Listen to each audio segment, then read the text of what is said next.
এই ধরনের উদ্ভট কথা, নিজেরা জিততে পারবে না সেই জন্যে এই ধরনের নতুন কোনো সিস্টেমের এক্সপেরিয়েন্স বাংলাদেশের মানুষ তো গিনিপিগ না।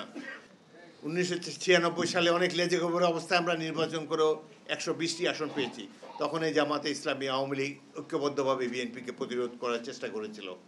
তো আমরা সবসময় জনগণের রায়কে মাথা পেতে নেই। তারা যদি মনে করে যে 2-3টি দল পিআরএস সিস্টেমে নির্বাচনে যেতে চায়, তারা যদি মনে করে যে তাদের এই নির্বাচনী ব্যবস্থাই বাংলাদেশের মানুষের জন্য সবচাইতে বেশি সঠিক, সবচাইতে বেশি কার্যকর, তাহলে তারা তাদের নির্বাচনী ম্যানিফেস্টোতে, তাদের নির্বাচনী ইশতেহারে এটি তারা জনগণকে জানিয়ে দেখ যে আমরা নির্বাচিত হলে পরবর্তী কাল থেকে এই পিআর সিস্টেমের অধীনে বাংলাদেশে নির্বাচন হবে।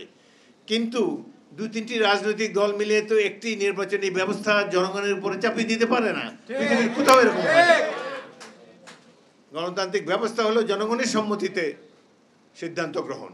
একমাত্র নির্বাচনই গণতন্ত্রের অনুষঙ্গ, যার মাধ্যমে আমরা সঠিক পথে যেতে পারি।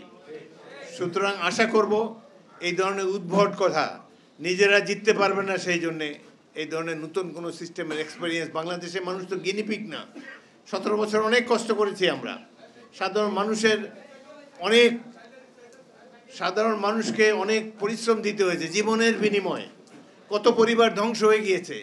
এদেরকে তো এক্সপেরিমেন্ট করতে পারেন না। জনগণের সম্মতি প্রয়োজন, রাষ্ট্রের মালিক জনগণ। আমরা তাদের সম্মতি নিয়ে পরবর্তীকালে যদি যাদেরকে জনগণ আগামী নির্বাচনে, ফেব্রুয়ারি নির্বাচনে জনগণ যাদেরকে ভোট দিবে তারা দেশকে সাজিয়ে নেয়। তারা যেই সিস্টেমে নির্বাচন করতে চায় তারা আগেই নির্বাচন আগে বলুক, জনগণের রায় পেলে সেই নির্বাচন তারা বাস্তবায়ন করুক, আমরা মাথা পেতে নেব।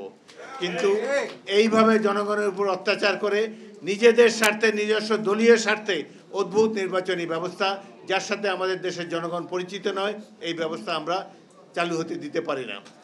লক্ষ্য করেন একটি দল এনসিপি, তাদেরও আওয়ামী লীগের ওই রোগে ধরেছে।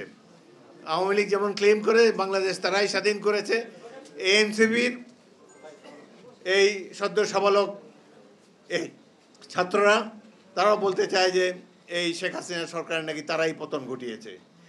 বিএনপির 588 জন সদস্য এই 1.5 মাসের সংগ্রামে জীবন দিয়েছে। এখন তারা মনে করে যে তারাই হলো এই রাষ্ট্রের কর্ণধার, তাদেরই দায়িত্ব এই দেশকে ঠিক করার। কিছুদিন আগে ডাকসু নির্বাচন হলো। এই এনসিপি তো সবাই ছাত্র, তারা ছাত্রদের প্রতিনিধি বলে দাবি করতো, 100 ভোট পায় না এই ডাকসু নির্বাচনে। এরা এখন এই দেশে বলতে চায় পিআর সিস্টেম না হলে নির্বাচনই হতে দেব না। আরে অদ্ভুত কথা। এই দেশে মানুষের কোনো মূল্য নাই, জনগণের রায় হবে না। বাংলাদেশ তো টিকে থাকবে অনন্তকাল ধরে ইনশাল্লাহ। জনগণের কাছে যান, আপনাদের ম্যানিফেস্টোতে বলেন, ইশতেহারে বলেন যে আমরা সংখ্যানুপাতিক নির্বাচন চাই এই দেশে। জনগণ যদি আপনাদেরকে সংখ্যাগরিষ্ঠতা দেয় তাহলে আপনারা এই ব্যবস্থা চালু করেন, আমরা মাথা পেতে নেব।